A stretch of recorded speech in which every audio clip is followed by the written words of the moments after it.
You better turn up. You better be there when I shake. Watch me rockin' if I can't stop.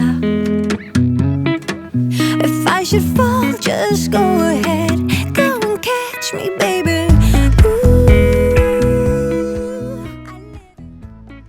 Welcome back to a new episode. Today we are tackling the front bumper. The front bumper and the fender are screwed down with two screws. As you can see right now, those two screws, I need to get them off so that I can detach the front bumper from the left fender.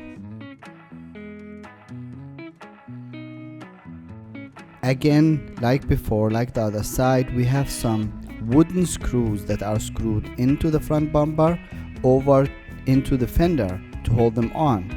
And that's why I abandoned removing the bolts that originally held the bracket to the left fender, and are proceeding to actually remove the screws that are embedded into the paint and holding it into the fender. As you can see, I'm removing those screws, and they are screwed down and they are hard and irritating to get out. But I managed to get them out. Of course, I ruined the paint job on the side. I had to peel that paint off to actually expose those screws and then get them out. I'm not sure why anybody would want to actually use screws like that to actually attach the front bumper to the fender, but yeah, who am I to judge? I need to fix this.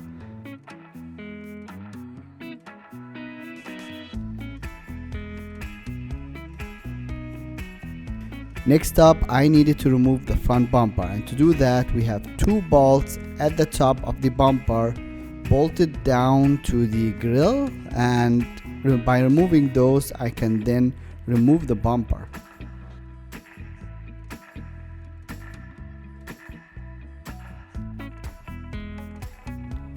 After removing those two bolts, the bumper easily just came off. I just needed to unplug those two fog lights in the bumper, and that's it. The bumper could then be pulled off.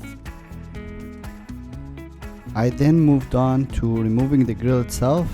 In the top of it there is two clips. I just needed to pry those two clips off to actually be able to get the grill out, but before you can pull the grill out, it's also held on by the Cobra emblem in the front. So I had to unscrew the Cobra emblem, get that one out.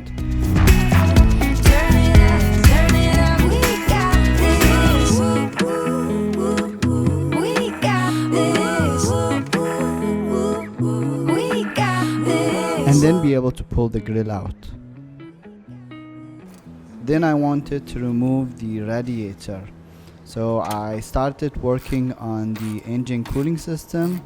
The first thing to go was the tank in the top. I had to unscrew or unbolt the bolts in the top, and then remove all the hoses for the water. And as you can see, the water starts draining out and coming out of the tank.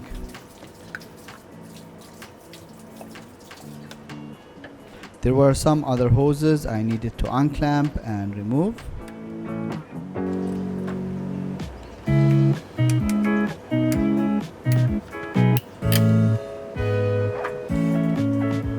And there was a final bolt that I could remove, and then I could take the tank out. Now for the radiator, there are two brackets, one on the left and one on the right. They were bolted down. I just needed to unbolt those to actually get the radiator to slide out. After removing the two bolts, I could then unclamp some hoses that was attached to the radiator. There is a hose in the top, and the one on the bottom I already removed. So removing the one on the top and then disconnecting the electricity, and I could slide the radiator out, as you can see. Job done. The radiator is out. I'm happy. Next, I need to remove the wiring harness that goes from the right side to the left side.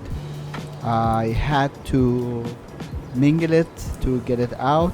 There was some connections under the left fender that I needed to disconnect, but eventually I got this thing out.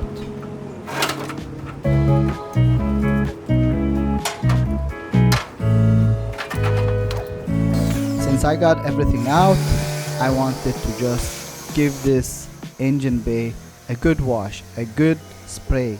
So I loaded my spray gun, my pressure washer with some soap, and I sprayed everything. Like, I went insane on this. I just sprayed everywhere.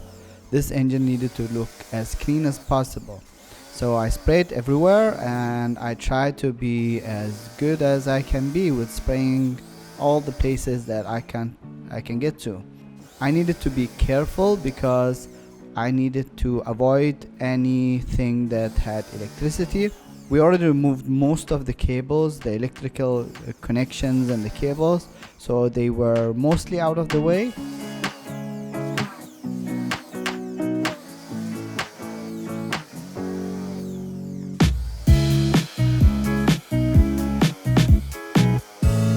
After I sprayed it, then it was time for the sponge and to actually just, manually hand wash and, get all the grime off the surfaces.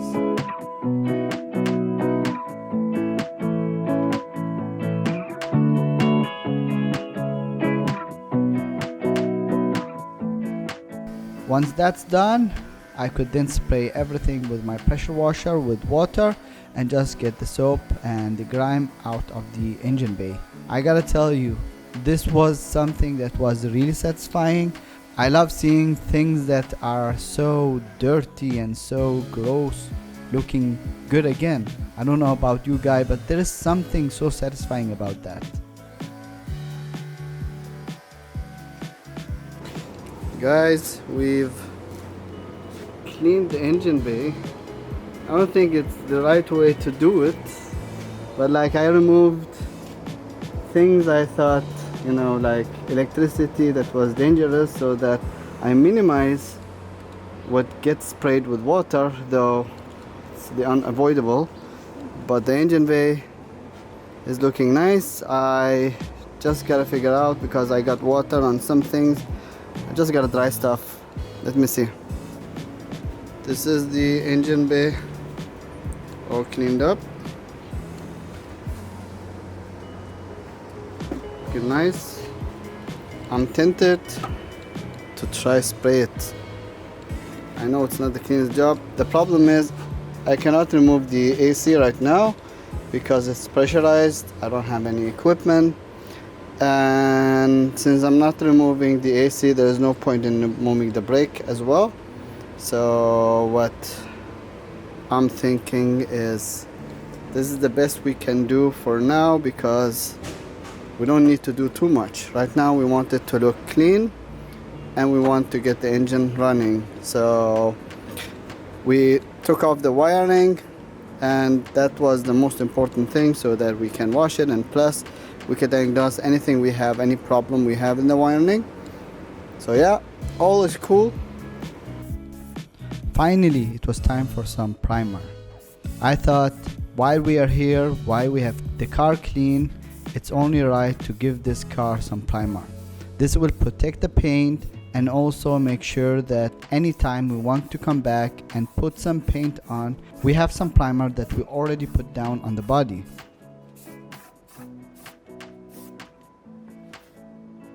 One part had a lot of rust, and I needed to remove the rust before I could actually apply some primer. And the reason to apply the primer as well is to stop rust. So even if you have rust, if you apply the primer, it will keep it from rusting even more. And I'm trying to remove as much rust as I can before I apply the primer, because this will just ensure that the process of rusting is slowed down to as minimum as possible.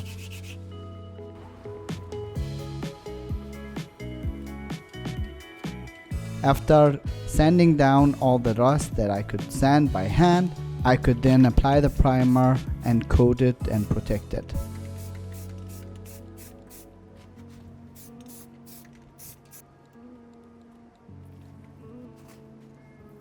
Next, there is this thing, I'm not sure what it is, but I needed to unbolt it. It is also under the fender, and it has 2 bolts that needs to be unbolted. So I took my tools out and I started unbolting it and getting it off the car. If anyone could see the store within, I bet. It was pretty hard to get out, and I needed to fix the dent that it made when I was pulling it out. I did that with a hammer, and then I proceeded to actually, just clean up under there, because there was a lot of dust and sand and grime and everything. So I wiped it down with some water and some brush.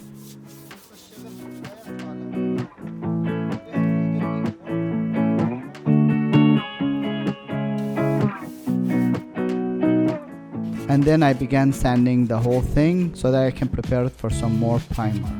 I'm not gonna completely paint the car with primer.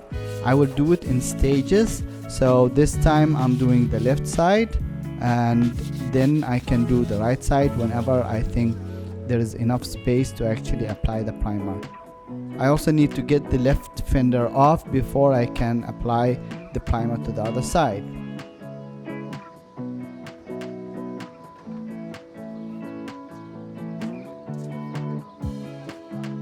Now you can see me applying the primer after sanding it and preparing it. I then went to apply the primer on the right side, and yeah. And it turns out really, really good.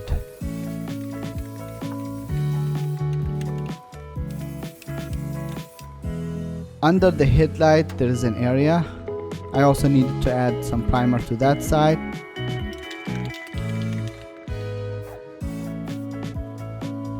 I'm just adding a bag so that I avoid overspraying the paint onto other stuff, even though everything doesn't look good. But yeah, and I started just applying the primer after also sanding this part down and preparing it.